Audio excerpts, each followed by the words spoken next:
more than 2/3 of the federal budget are just entitlement spending. So things like Social Security, Medicare, Medicaid, medical benefits for veterans. And those are the parts of the budget that are growing the fastest over time as well. And so unless you're willing to touch entitlements and or defense spending, you're really not going to make any meaningful progress on the national debt.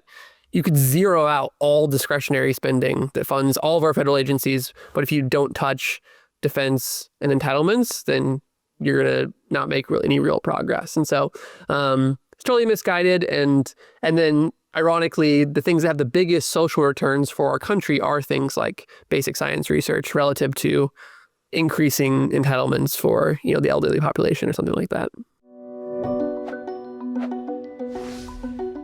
Hi, everyone. Welcome to the Founders in Arms podcast. I'm Raj Suri, co-founder of Lima and Tribe. Today, Imad is unable to make it. And our guest is Alec Stapp, co-founder of the Institute for Progress. Welcome, Alec. Thanks for having me. Excited to be here. Alec, you and I met maybe a couple of years ago now, and I was really impressed by, what you're doing at the Institute for Progress, kind of really championing some of the points that technologists in Silicon Valley care about, in D.C.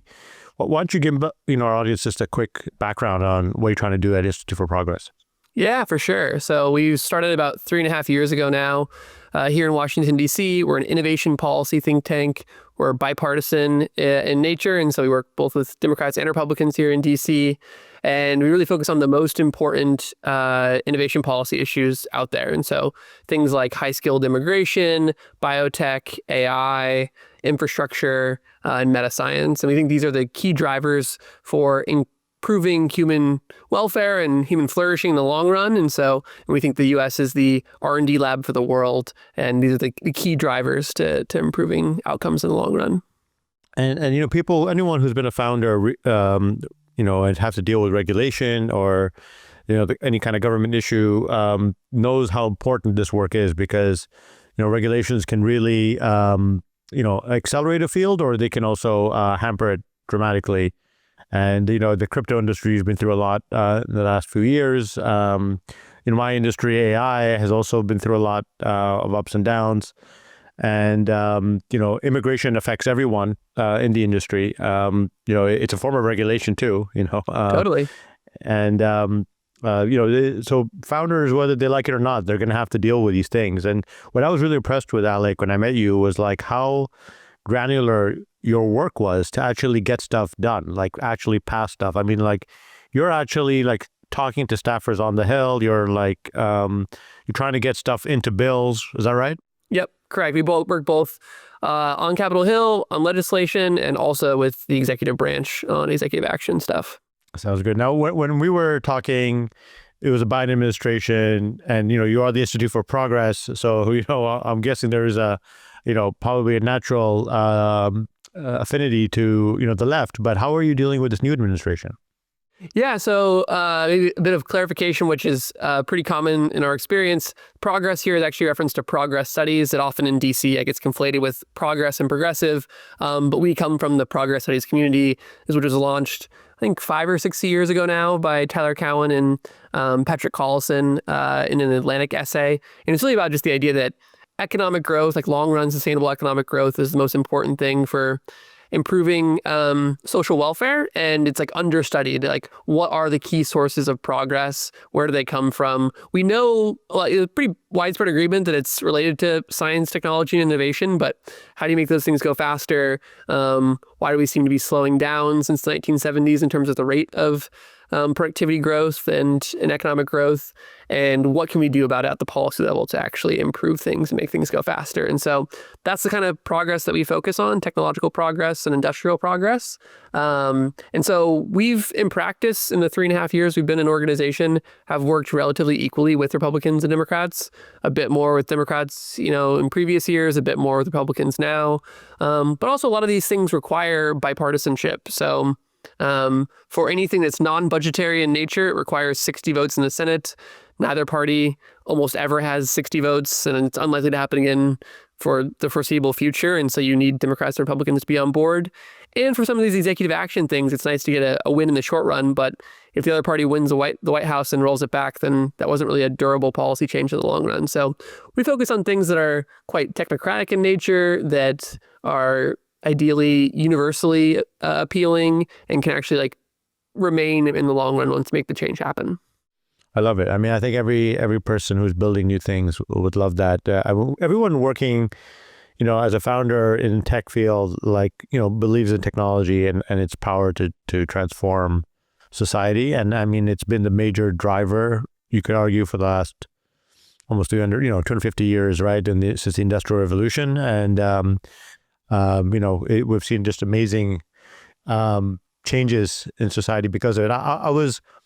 I saw a stat, or I saw like a quote recently, that if you had three lifespans ago was 240 years ago, right? It's like 3 80-year-old people put together, and the world would have been so different, right, back in the early 1700s than it is today, and there's still so much more to come. So I love that.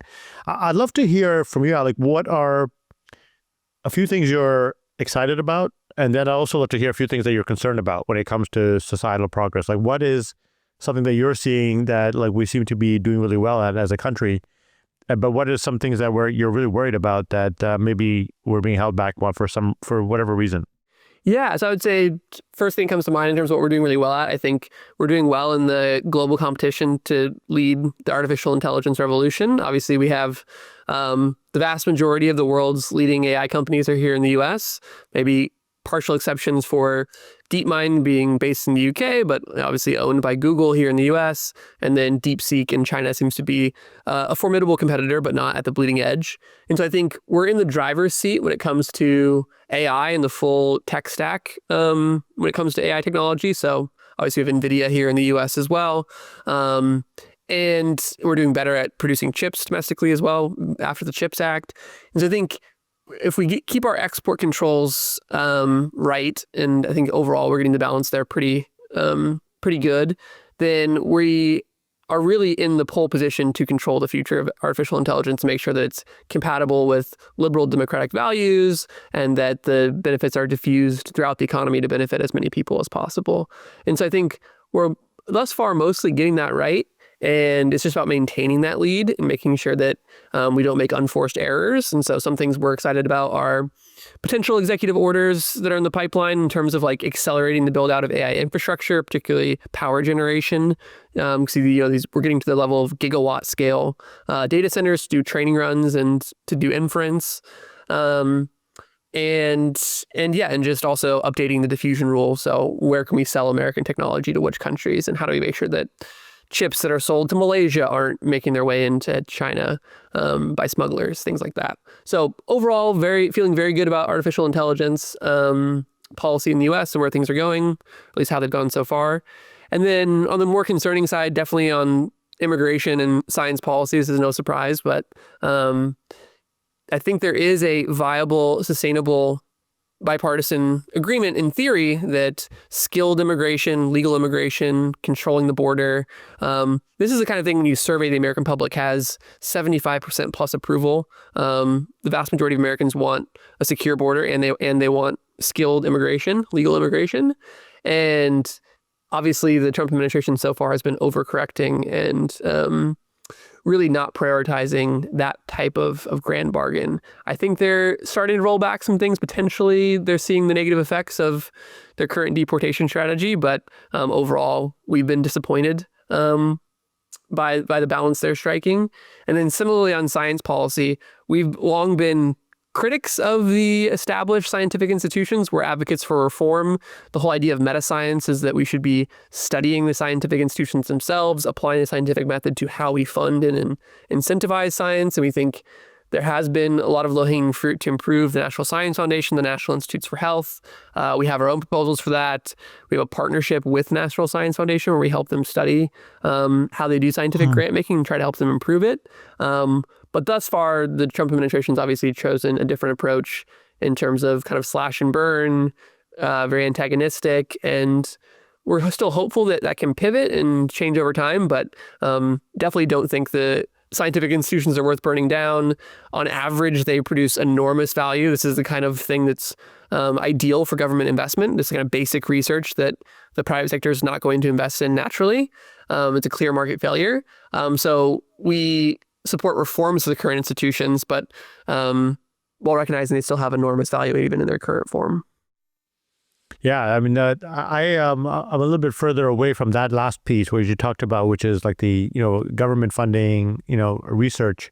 I think a lot of people probably here in Silicon Valley will be like, well, government shouldn't be funding research. There should be companies funding it. Why is it so important for government, to fund this type of research? Do you think there's just no market to fund these things? Like, do you think the big companies will not, put, when I was at MIT, like, there was a balance between government and then there was also private companies like, I was a chemical engineer. Dow and DuPont were like big funders of ExxonMobil was a big funder of like all the fracking technology, all the stuff was actually being researched at MIT as well. And I'm not sure if like something like fracking actually came out of like government funding or corporate research, but obviously that's been a game changer, right, for U.S.'s energy independence. But what is the right balance between corporate and government?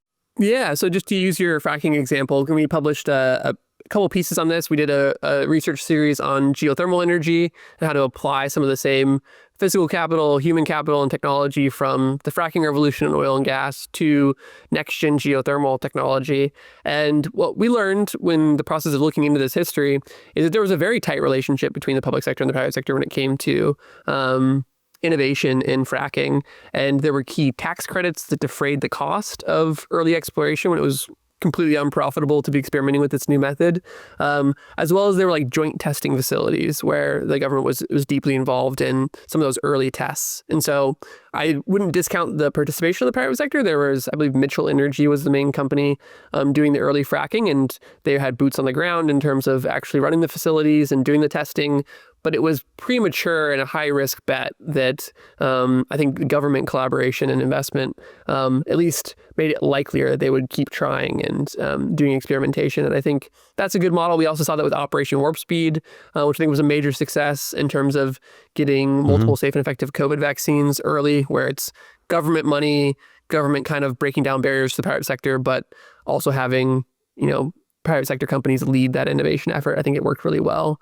But in general, I think you look at the history of technology and the earliest stage stuff often comes from curiosity-driven basic research. The kind of timelines for returns are 10 years plus. And venture capital has long returns, but not as long of a timetable as government can operate on.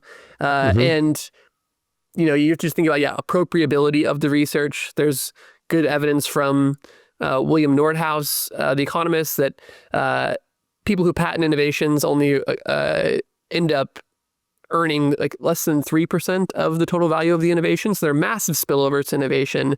In general, we're going to underinvest in it, especially the earliest stage, basic kind of curiosity-driven research that can pay off in the long run. And then you look at things like DARPA being an early player in GPS technology, the internet. I think there's a ideal form of public-private partnership that often works quite well, but can obviously go off the rails.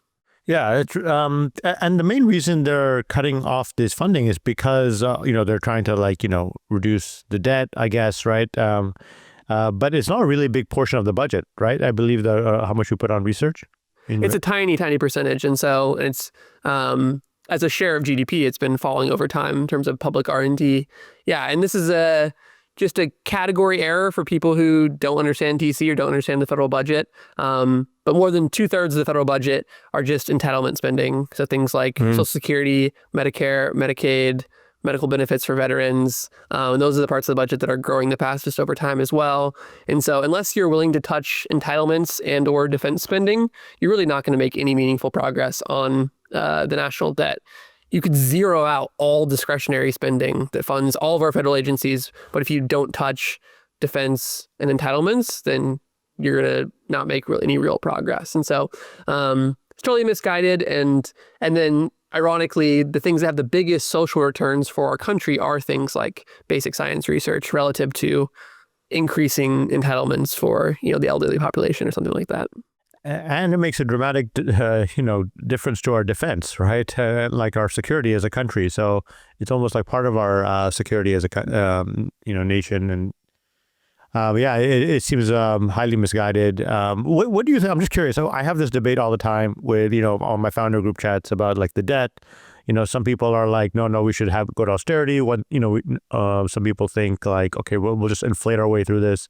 What is your thoughts? How do we handle the debt? Like, do you think it's a crisis? How do you think we should handle it?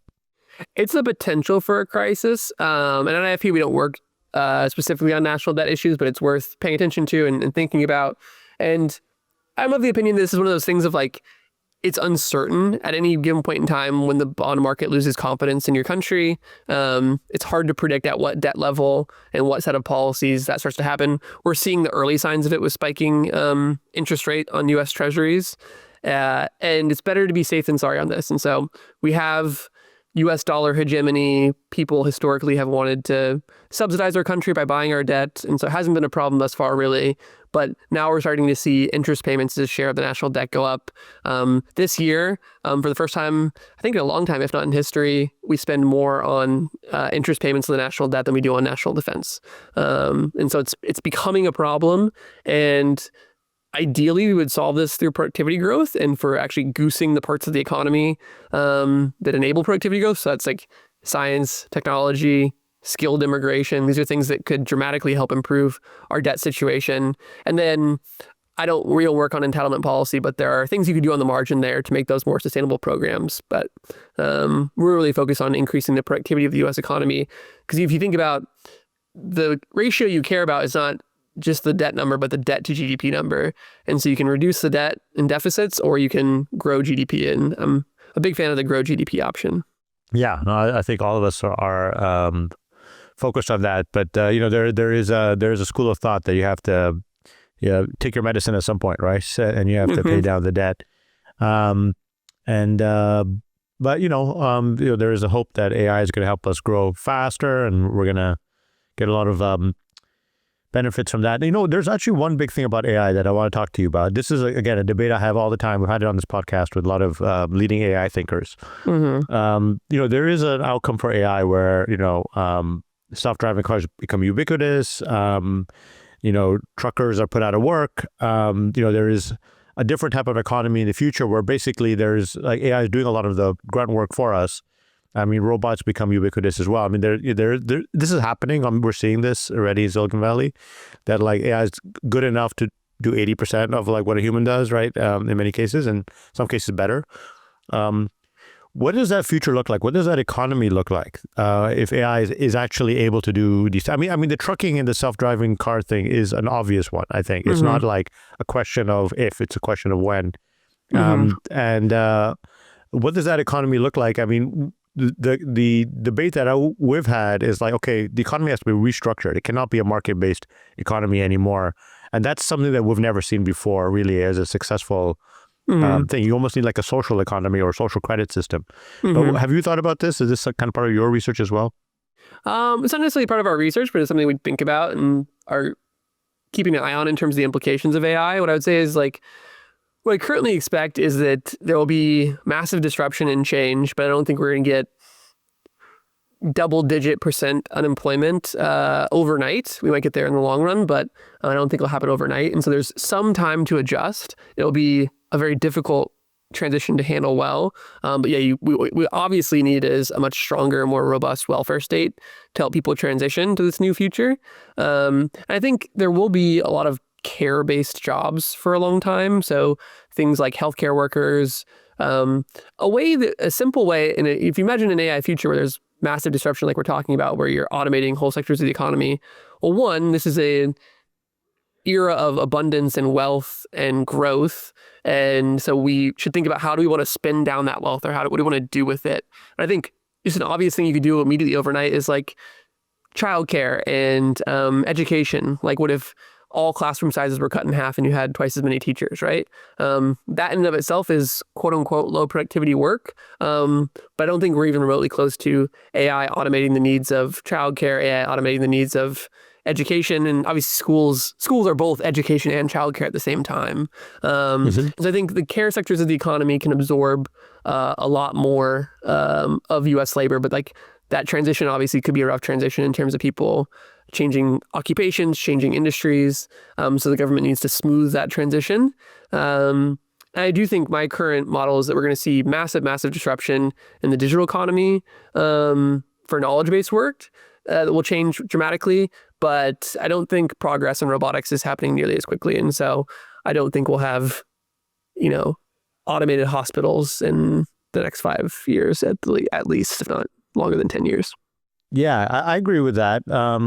I agree with that generally, but I do worry about this, the driving disruption, because you think of all the people who drive for Lyft and Uber, you think of all the people who drive trucks. I mean, that is something that should be automated. It is like if you've been in a Waymo, it's way better, right? So like, that by itself is, I think in the millions of people, who will be out of work. And like, okay, so they can be care workers. Okay, so, how are they going to be paid, right? Like, is it going to be like a tax increase, basically? Like we're cutting the size of, schools in half. So are property taxes going to go up to pay for these new people, basically? It's like, what's going to have to be the funding model for that? Because people who operate trucking companies and also people who operate Waymo will make more money, right? Like they're going to, their demand is going to go through the roof. But how does that wealth get transferred to like healthcare system or like the childcare system? There must be a policy change for that, right? And part of it is like I think about whether the AI industry itself, needs to take a leadership role in facilitating this change. Because like, okay, we're developing this technology that's going to cause this disruption. We can wait for the government to figure this out, or we can come up with a model of how we're using the profits of the technology to improve society, right? And I think that's one thing I think about as well. Yeah, absolutely. And I think the technology industry should be part of the conversation, should be trying to put forward like standards and practices and ideas that could help manage this transition. But I also think, given the social compact and the role of government and democracy and elections, a lot of this will be adjudicated that way as well. And so I think, to your point, maybe I would like make a couple distinctions. One thing, like childcare right now, like a lot of the childcare system in the United States is pretty privatized. And so that could almost happen a bit more naturally, where it's people who become richer and they purchase more childcare services. And so we just have an expansion of the childcare sector. Obviously, there are ways to do that where also involve higher taxation and government providing the funds. But that's one option. And I would separate out education and healthcare, because those are so regulated by the government, and in the case of education, directly provisioned by the government. I think on the margin, you will need to see higher taxes, whether that's corporate taxes, individual taxes, property taxes, some way to increase funding for those kind of sectors of the economy. And we want to see innovation there as well, but I just think those are the kind of sectors that benefit the most from human-to-human interaction and will be hard to disrupt by AI. Yeah. I mean, we almost need our government institutions to be stronger than ever, to be dealing with this coming disruption, which I think it might be bigger than any previous type of disruption that we've seen. I think it also will happen faster potentially as well, But I worry about our institutions and our ability to work as a country. We're pretty divided. We're not able to get stuff through Congress in many ways. I was encouraged during COVID, like how we did come together in a crisis to pass a bunch of bills, right? And I hope that can happen again. And maybe that's the optimistic view, is that like when it comes down to it, we will band together and figure it out. Yeah. That's basically my position as well. This is why I live in D.C. and do the work that I do, and I'm trying to build our own institution to assist the government and advise the government to pursue better policies. And I think a big part of my mental model is that this is an endogenous system, and when there are external crises that put a lot of pressure on policymakers, they do eventually take action. It's not an ideal way to run a country. There are obviously large institutional reforms we can and should pursue. But like you said, during COVID, we passed $5 trillion worth of stimulus. We mobilized large sectors of the economy. We did Operation Warp Speed. Obviously, again, was not perfect. Lots of mistakes were made, and people have strong opinions about different things that should have been done. But we did take a lot of action. And so that's also why it's important to lay the groundwork ahead of time, because there's the old saying in DC that like during a crisis, people just pick up ideas that are on the shelf. They don't come up with new ideas. And so you want to be populating the shelf with good, robust, well-vetted ideas so that when the crisis comes or when the dramatic change and disruption comes, the good ideas are the ones that get implemented, not the bad ideas. Yeah, I love that. It makes sense. It is depressing a little bit that we have to wait for the crisis. As you said, like I saw I think Bill Gates was saying that like, we're not ready for the next pandemic. We haven't done a lot of groundwork for the next pandemic. Basically nothing. Yeah, so that's concerning. I feel like there needs to be, we need to learn from some of our mistakes as well. But yeah, it is very much like, as a unit, we're like, the high school kid who doesn't do their homework until the night before, the assignment is due, right? And that's not the right way. As you learn as a student, you're like, if you always wait, sometimes it's not optimal. But it seems like we haven't, figured that piece out, which is not ideal. On the childcare topic, there's also this other issue where we're having less kids. And there is like, I don't know if that factors into some of the work that you're doing, but is that of concern? Like, it seems to be like, we're not going to be able to get the productivity growth, or we're not going to be able to get the growth that we need without the next generation flourishing. And this is part of also probably the affordability crisis or other things. But what are your thoughts on that? Yeah, it definitely seems like a crisis, and it's like a global crisis in nature. And this is one of those things, we don't work on it directly as a policy issue, but it has implications for every area of policy and every area of life. And I think this is what makes me just want to double down on skilled immigration. And it's obviously not a global solution to falling fertility rates. And in the long run, it's a problem if the global fertility rate is below replacement rate. It's a huge problem for us as humans. But in the long span of time, we have a few decades where, all things considered, the U.S. is still the most desirable location in the world for tens if not hundreds of millions of immigrants. And so we can increase skilled immigration higher to offset some of these fertility problems. And that will make us stronger and allow us to continue with bringing more bright minds and ideas into the U.S. And that's an advantage we have that most countries don't have. China has almost no immigration into the country. But the U.S., by contrast, is one of the world leaders in terms of absolute numbers of immigrants. And we kind of have our pick of the litter if we design a system correctly. And so I'm less worried about it for the United States, but it is a problem globally. Yeah, absolutely. And, you and I talked about it. I have an organization, Lima, which focuses on skilled immigration and bringing the best talent to the United States. The United States is still a very desirable place for everyone to be, but we get it. We really make it hard for some people to come, and it's not gotten easier in this administration, unfortunately.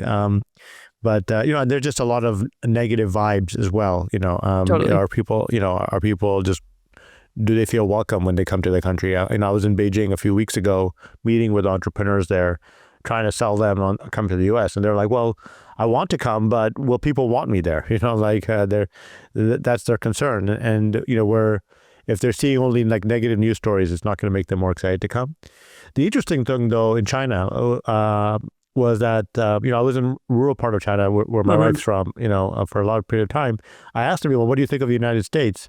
And I was expecting to hear some negative things, but what I heard was universally positive. Like even in like rural China, like the base of the CCP, everybody was positive on the United States. So like, the word for U.S. in China is Meiguo, is like a beautiful country. And, people generally have a very positive impression of the U.S., regardless of what they know to be like, government, propaganda on the media. So it was just interesting to see like people want, and my wife's estimation was that like, if we actually made immigration easier, like 99% of people in China would want to be here. Of course, we'd only want to take the most talented ones, but people, the demand is kind of unlimited. Yeah, that's definitely my read of it as well. And I actually just started reading Dan Wong's new book, Breakneck, about U.S. China relations, and it's like kind of a comparative analysis of the two countries. I'm only just started it, but that is part of the intro of the book, is he's just saying culturally, obviously we're vastly different countries, but as peoples, we share a lot of similarities, especially in terms of like ambition, work ethic, the desire to get rich. And a lot of things happening in China right now look like what the U.S. was doing in the middle of the 20th century in terms of industrialization and rapid rates of infrastructure build out and growth. And yes, I think there's no reason per se that we need to be antagonistic, but obviously the current governments of each country, it is not kind of a tenable situation right now. Totally, yeah. And I totally agree with you. The Chinese and American people have a lot of similarities, and a big fan of Dan Wang. Dan Wang read a lot of his essays there. So, I wish more people in the U.S. visited China. I think there is like a phobia of like, it feels like, when I've talked to people, they're like, feels like visiting the Soviet Union or something, but it's not at all like that. Like it's actually pretty welcoming, and it's very modern, and it's a good experience. But I wish a lot of Chinese people come to the U.S., but not a lot of Americans, I think, go to China, especially except for work, for manufacturing stuff. But it's actually a great place for vacation. Yeah, I mean, it's something interesting for your thoughts on this. Like, I went when I was a kid. It's been like 20 years since I've been in China. Haven't been back since. And I enjoyed my trip there. And a few years ago, I would have said like, I need to go to China, I need to go visit. But now I've been critical of the CCP, and you get these situations where Canada arrests someone and then China arrests some Canadians that are in China. I don't know. It feels, as someone especially has somewhat of a public platform and has been critical of the CCP, I feel like I can't travel to China, but maybe I'm being overly risk averse. No, you are being overly risk averse. People in China criticize the CCP on public platforms. There's a difference if you're a foreigner versus someone in China. If a Chinese citizen criticizes Xi Jinping, they're going to be in trouble, right? Like to some degree, right? But if a foreigner, I have many foreigner friends in China who are actively on Twitter criticizing the CCP while they're there, and they're basically not touched, right? So they don't worry about you on Twitter like talking about stuff. They worry about you coming to China and like trying to start a revolution, right? Yeah. In China, right? Like so. They won't let you do that on like the Chinese social sites, right? Obviously, yeah. But or they won't let you run a protest. But on Twitter, there's plenty. They don't care. And so the arrest stuff did happen, and it was scary for a while. I would say, especially during COVID. But the last couple of years, it's opened back up again, and they're open for business, and their visa policies become a lot looser now. It's much easier to visit. Yeah, and they're actively making steps to welcome foreigners again. So this was like back to like a decade ago versus like maybe a few years back. So I totally understand the concern. That's why I'm trying to say it to for sure. People. It's good to know. Yeah. Yeah, and one thing they've done is they've cleaned up the air as well. So like it's a much more pleasant place to visit. And the apps now have all like English language stuff. So everything is run through apps there. Is like the delivery apps and the rideshare apps and stuff. So it's all they have English language support. So it's much more pleasant now as a foreigner to visit. But yeah, there is still this concern, from people. So yeah. Of course, I wish the leaderships of both countries would be able to work together, and I understand the concerns, from our perspective that we have. So another thing I want to talk to you about is energy. So, a lot of the entrepreneurs I talk to are very concerned about this administration's approach to solar. What is their view, do you think, on solar? Like, what do we have to do to like get them, to like embrace it, like China has and other countries have? It doesn't make any sense to me. Yeah, it's a great question. Something that one of the questions I think about most frequently these days and have a lot of opinions on. So one, I think they start from a place of skepticism of intermittent technologies. And there is some fair pushback here of just like historically intermittent technologies. When you first start deploying them, it's okay. The grid can handle it. But then when you look at like California, for example, they were getting to the point where electricity is free during the middle of the day because there's so much solar, especially rooftop solar. And then it's expensive at night, and they're importing natural gas power from other states overnight. And so there was a point where it was like, yes, penetration of renewables, especially solar, can become too much as a historical paradigm. But that's dramatically changing with battery storage. And California and Texas are leading the country in terms of deploying battery storage. And at this point, in recent months, there have been certain days in California where in the evenings, 30% of power on the grid is from battery storage being discharged. And this is smoothing out the duck curve that people talk about in energy markets. And so one I would say is that battery storage is changing what intermittent technologies mean. It's making them more reliable, and Republicans need to update on that.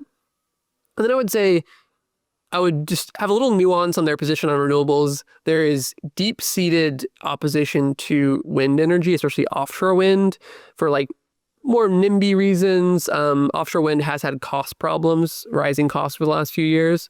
And so I assume most offshore wind projects in the U.S. are pretty much dead at this point because the administration is pretty opposed to them. But it's also not a critical part of the energy transition and energy abundance, in my opinion. And so it's not the biggest loss. I'd rather we build them than not. But most of the onshore wind projects happen on private land in red states primarily. And so Texas is going to continue building wind energy on private land. They don't need the federal government to approve that. I think it's also interesting that you see continued attempts by the Texas state legislature to pass anti-renewables legislation, but it almost universally fails. I think the industry is now big enough to protect itself and lobby for itself. And the default in Texas is to have streamlined permitting, kind of a level playing field. So that's working out nicely. And so I think having the storage component really changes the game. And I see, they're anti-solar reflexively, but I don't think it's a hard and fast position, and it could evolve over time. Just because, I like to be in fights where the facts are on your side and momentum's on your side, and it's it's so inevitable that solar is going to be the dominant energy form, not the only energy form. We should be investing in nuclear, geothermal, wind, hydro. All of these things can be part of the solution, but solar is clearly at this point a big part of the future, and we're going to build it. Just depends on how fast we build it. Interesting.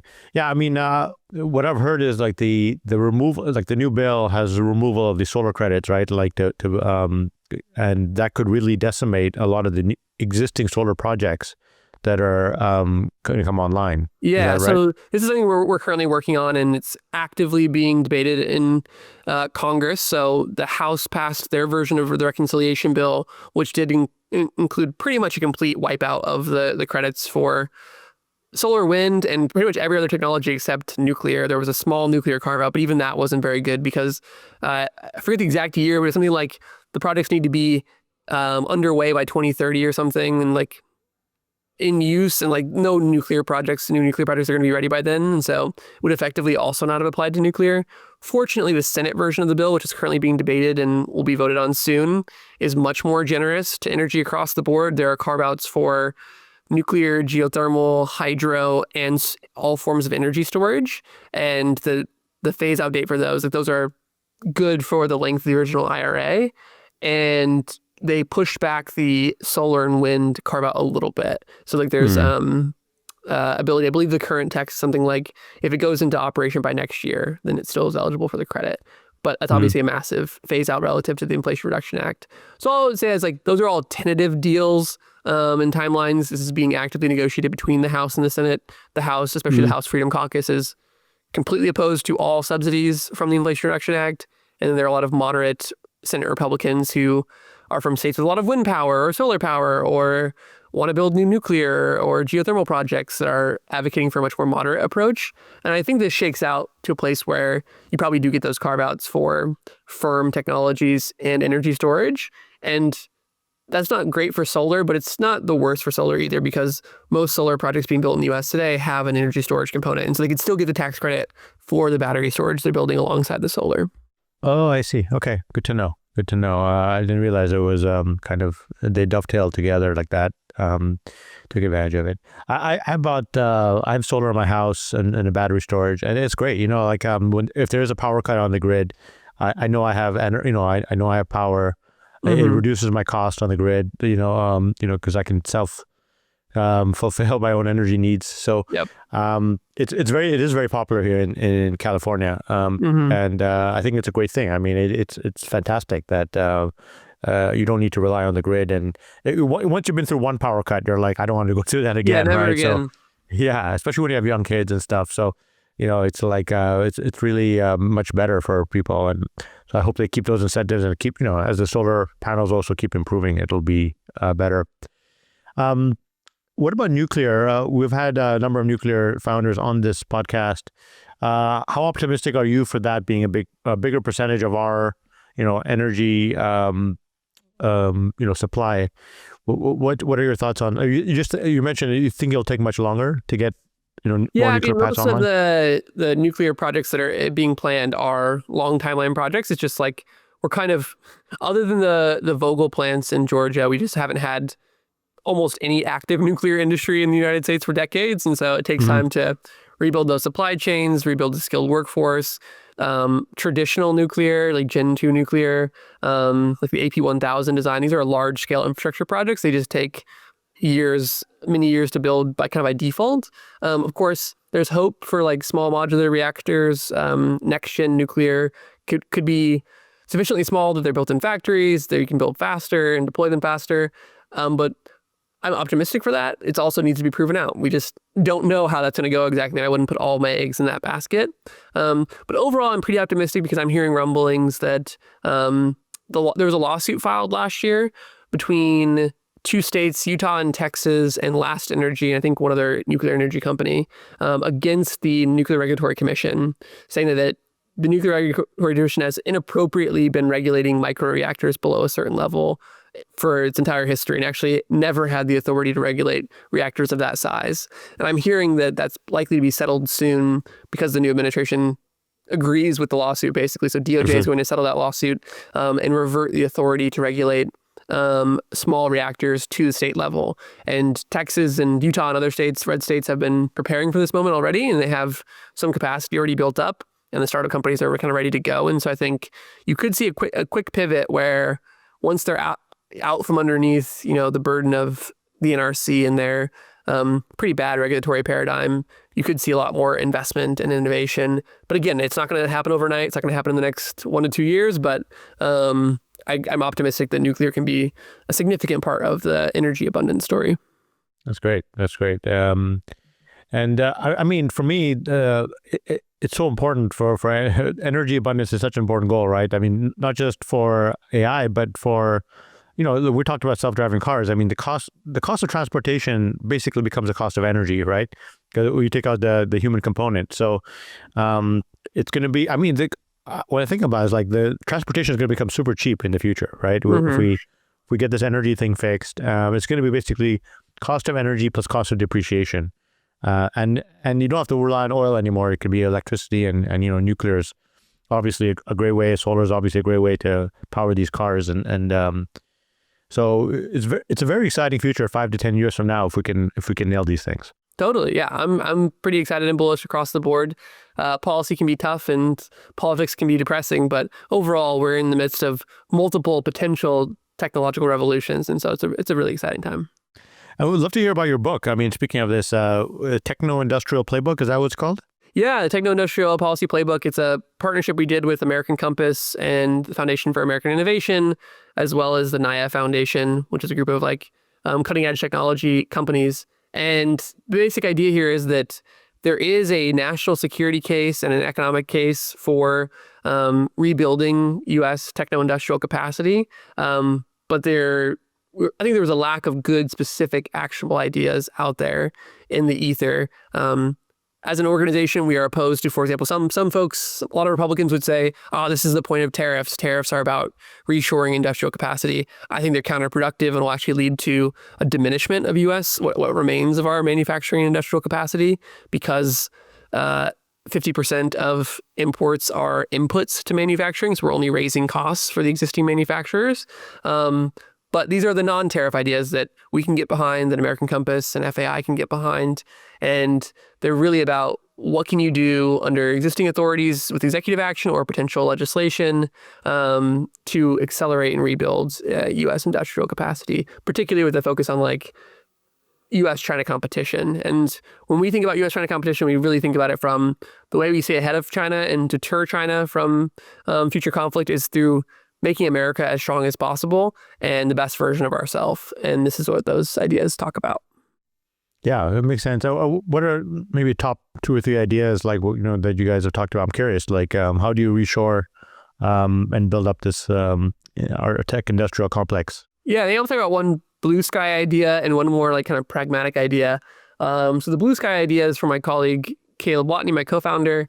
He wrote an idea called calling for X Labs. And the idea of X Labs is basically that, for decades, our scientific institutions that fund science, like the NSF and NIH, the primary way they fund science is through a project-based model of principal investigators at research universities here in the United States, where they submit a specific project. Oftentimes it's called as the benevolent Ponzi scheme, where the researchers actually already done most of the research. They know what the results probably going to be.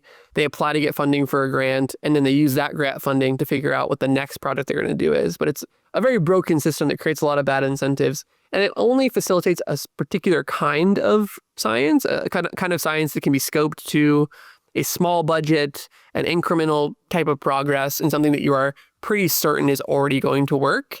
And obviously the big breakthroughs, almost by definition, come from high risk, high reward, kind of contrarian thinking. And increasingly, the best kind of cutting edge science we see is team-based, it's interdisciplinary, and most importantly, it's infrastructure intensive, and these days especially compute intensive.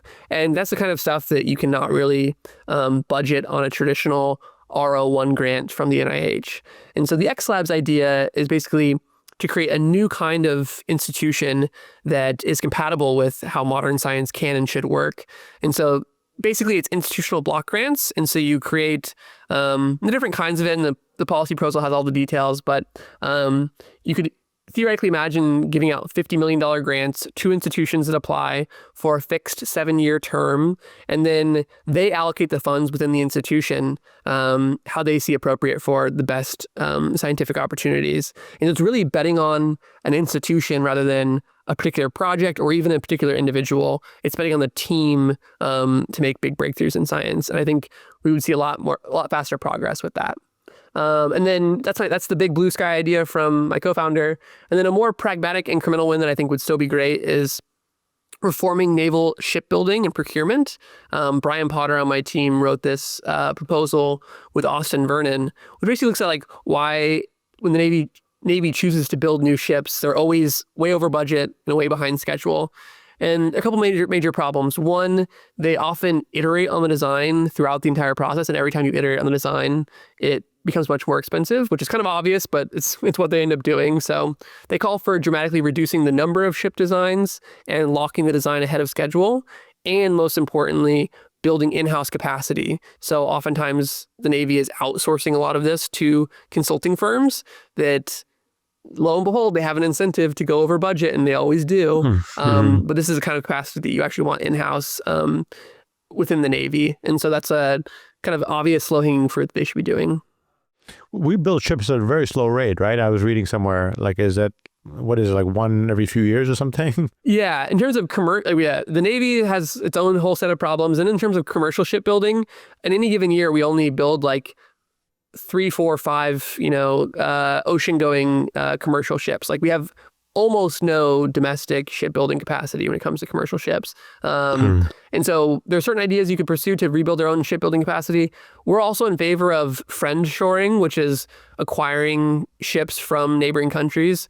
Coincidentally, there was a news report today that we're currently negotiating the purchase of 15 ice-breaking ships from Finland, which is amazing because like the competition for polar resources is intensifying. We need to be a part of that.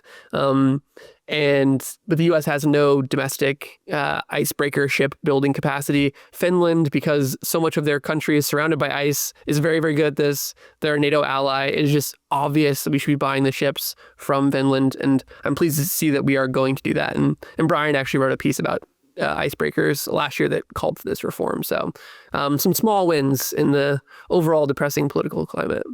Oh, that's great. Yeah. And how do you partner, Alec? I mean, the work you're doing is so cool, and I highly recommend everyone follow you on Twitter, and I think that's where you mostly publish, right? My personal stuff's on Twitter, yep, and then ifp.org is our website where we publish all of our research, and then, you can follow our IFP Twitter account as well, and then all of our folks are great too individually. Yeah, it's you and Caleb Watney. And yeah, I highly recommend you guys. But I feel like there could be a closer partnership between the work that you're doing and maybe even just knowledge sharing between you and, people working on the technologies. Because, I work with a lot of scientists and engineers and people who really love technology, really love trying to move things forward and are in the details, right? They're in the weeds, all these things. Probably could help you with some of the anecdotes, right? Some of the stuff they're seeing. And at the same time, the stuff that you're working on is also very inspiring and very relevant to what people hear. But I don't see a lot of collaboration between maybe the policy work and the actual on the ground stuff. I feel like there should be a tighter loop there, tighter feedback loop, if that makes sense. Absolutely. So we try to do as much of it as we can. I'm probably in the Bay Area at least once a quarter, as well as my co-founder Caleb. We talk to practitioners, folks on the ground, the people in the tech companies. A lot of folks on our team do that. But we're kind of one of the exceptions in DC for folks who do that. It's a very insular kind of navel-gazy place to be, where people in DC think all that matters is what's going on in DC. And so I think we need at least some order of magnitude more engagement between SF and DC. And we're trying to do our part to remedy that. Maybe one thing I can do is, I run a next-gen group chat app called Tribe. I can put a group chat together, a bunch of founders and you and like your team, and we can exchange stories and talk about what we're seeing out there. It's could be interesting. There you go. We always love hearing good ideas. Yeah. And and the work you're doing also is really, really important. Actually, I have a group chat on immigration with Jeremy's on there. He's on your team, right? Yep. Jeremy's doing some great work. Amy's on that as well. We work with them on immigration stuff. So, but everything you're doing is super relevant, to our future here in Silicon Valley, all the stuff we're working on. People care about these things a lot, right? So thank you for the work you're doing. It's very important. Yeah, well, I appreciate it. That's awesome. Love hearing that. Yeah. Thank you. And we're all cheering for you, to get stuff done. I know it's super frustrating. Actually, in some ways, you have the much harder job than all of us here, right? Well, if you work on AI, so we want you guys to make AI go well also. So we all have tough jobs. Yeah. Well, thank you so much for coming, Alec. It's really great catching up. Thank you very much for having me. Thank you, everyone, for listening to the Founders in Arms podcast. Next week, we'll have another show. Please subscribe on Apple, Spotify, all the regular podcast channels, and leave us a review. And we'll see you next week.